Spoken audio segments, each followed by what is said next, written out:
Leadership is very important, but not everyone can be a leader. The leaders can do a lot, but what's really important is the support behind the leaders.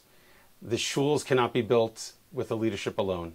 The mikvaos and the yeshivot, the chesed institutions, all require leaders. But with all the leadership that's involved, without the supporting roles and the supporting actors, the supporting players of the community, those institutions cannot be built nor can be run successfully with the leadership alone. And from this week's Parsha, Parsha Shemot, we will see how significant HaKadosh Baruch Hu views the supporting role of the community, and certainly the leadership within the community to the great leaders of the community, and how tragic it is, and how scandalous perhaps even it is for the leadership to be abandoned by the people. The Torah says, this is towards the end of Perek Gimel in Parshat Shemot, Lech v'asafta et Ziknei Yisrael v'yamarta lihem Hashem Elokei avotechem nira elai Elokei Avraham Yitzchak v'Yaakov lemor. This is by the Sneh, and Hashem says to Moshe, go gather the Ziknei Yisrael, the elders of Israel, and say to them that God of our forefathers, appeared to me, God of Avraham, Yitzchak, and Yaakov, and said, Pakadati eschem ve'eta asui lachem b'Mitzrayim. Hashem remembers us. He remembers the difficulty. He sees what we're going through. Va'omar a'aleh etchem me'oni Mitzrayim. Hashem is going to take us out of the suffering that's taking place in Mitzrayim to us. El eretz haKanani v'hachiti v'amori v'apriz v'yachi v'yivusi el eretz avat chalav v'devash. Hashem is going to take us to the land of Canaan, the land that's flowing with milk and honey. And this is what you say to the leadership. And Hashem then says to Moshe, V'shamulu kolecha, these leaders will listen to you. They will acknowledge it and they will believe you. Uvota atov v'Ziknei Yisrael el melech Mitzrayim va'amartam elav. And Hashem says to Moshe, the way this is going to play out is that you will go along with the Ziknei Yisrael. Atav v'Ziknei Yisrael el melech Mitzrayim. You will go to Paro together with the Ziknei Yisrael and plead the case and make the case that I am telling you to say. We dutifully go forward and see Moshe indeed goes together with his brother Aaron to the Ziknei Yisrael. Vayelech, this is at towards the end of Perek Daled. Vayelech Moshe va'Aaron vayasfu et kol Ziknei b'nei Yisrael. They indeed go and gathered the elders of Israel. Vayedaber Aharon et kol hadavarim asher diber Hashem el Moshe. And it was communicated to the Ziknei Yisrael, all that was said. Vayas ha'otot le'nei ha'am. They did the wonders in front of the nation. Apparently the elders were there with the nation. Vaya'amein ha'am. And the nation, including apparently the elders, they all believed everything that Moshe and Aaron were communicating. Vayishma'u ki pakad Hashem et b'nei Yisrael v'chirat anyam vayikedu vayishtachavu. And they all ultimately kneeled and bowed down. They accepted the fact that Hashem remembered them and Hashem was going to take them out of Mitzrayim to Eretz Canaan. Va'achar, but what happened afterwards? Okay, so now they're going to go to Paro, as Hashem said. And if it's supposed to be with the Ziknei Yisrael. But it says, Va'achar bo'u Moshe va'Aaron vayomru el Paro, ko amar Hashem Elokei Yisrael shalach et ami v'yachogu li bamidbar. But it seems that it's only Moshe and Aaron. Just Moshe and Aaron went to Paro and said, this is what God said, to take us out of Mitzrayim, to serve me in the Midbar. But what happened to the Ziknei Yisrael? Why are they not mentioned in the Pasuk? What happened to them? So the Ramban is of the opinion, and he's not alone, there are many other Mefarshim who agree with him, that the Ziknei Yisrael really were there. And the Torah, for the sake of brevity, simply didn't mention this, but it's understood. Hashem already said they're going to be there.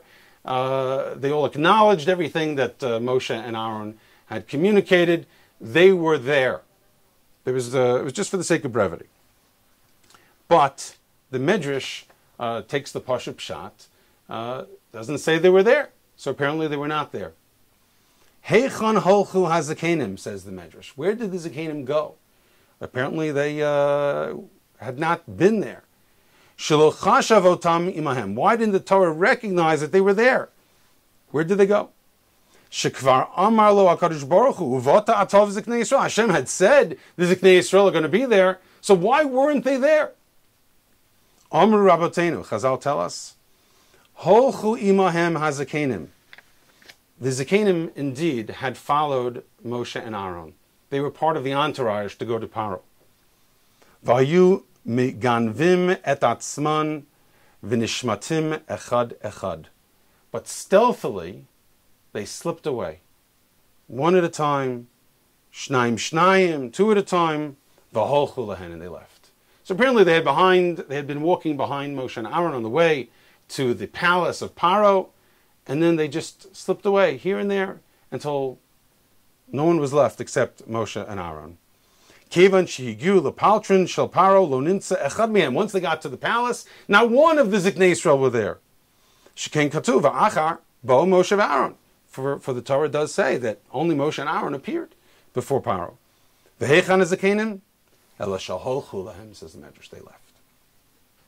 Rashi similarly takes this approach, but Rashi explains that there was some fallout for what the Zakenim did.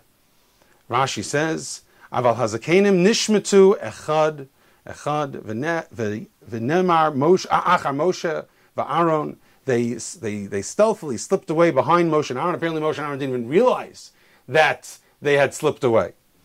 Ad shenishmetu kulam kodim shegiu lepaltin lefi she'aru laleches, because they were afraid. Rashi says that they were afraid. Apparently, they were all behind Moshe and Aaron when it was presented to them as an abstract idea. But once they had to actually be present there in front of Paro, they realized that this was serious business. Maybe they get into trouble. So they disappeared. And they didn't let Moshe and Aaron know. Apparently, Moshe and Aaron, when they showed up at the palace, they turned around and they wanted to know, where is everybody? They disappeared. They must have been in some shock. Ubesinai. But at Har Sinai, later on, when Am Yisrael came to Har Sinai, and Moshe went up to receive the Torah, Nifra lahem, a punishment or payment was exacted from the Ziknei Yisrael. V'nigash Moshe levado, Moshe Rabbeinu himself went up to Har Sinai alone. V'heim lo yigashu, hechzirim lacharim. Apparently they wanted to go up, and they would have been allowed to go up. They would have been up on Har Sinai. Had they been with Moshe and Aaron at Paro, together with them to support Moshe and Aaron in front of Paro, they would have been up at Har Sinai to receive the Torah. But hechziru lacharim, they were turned away because they had abandoned the leadership. Had they only known that for all generations, these Ziknei Yisrael would be noted for their cowardice and for their not standing up and supporting the leadership. And there's so much to learn from this, but I simply want to say that, as I mentioned earlier, whether it's building shuls or schools, yeshivot, mikvot, chesed institutions, all of these things require the leadership, but they also, most importantly, require the help of the congregation, of the kehillah, of the people behind them, to build these institutions. When is the last time someone asked the Rav of their shul, what do you need? How can I help you? And then go ahead and actually do it after being told what's needed. Or the menahel of their Beit Sefer, or of the Tichon, or maybe of a chesed institution. Maybe there are issues in the community dealing with Mesorah and Torah, supporting Minhagi Yisrael, things that require courage. And they're afraid, maybe in the social milieu, in the social context, the social circles, they're afraid. They don't want to stand up for these things, perhaps. Maybe it's not politically correct. Whatever it may be, maybe people are lazy. But to not stand behind the leadership, to abandon them, and to let them do all the work, and maybe even fail because of this, is something that is viewed as something really terrible by HaKadosh Baruch Hu. And on the other hand, if we do have the courage, and we do have the wherewithal, and we do stand by our leadership and help them, then we would be zocheh too. Just like the Ziknei Yisrael, they would have been zocheh to stand at Har Sinai. What does this mean for us in Olam Hazeh and Olam Haba, La'asad Lovo. What a great zchus it would be for us to stand by our leadership. May we be zoch lekach, to stand by the Gedolei Yisrael and the Manhigei Hador, the Manhigei HaKehillah, for the things that are so important for Klal Yisrael. Take care.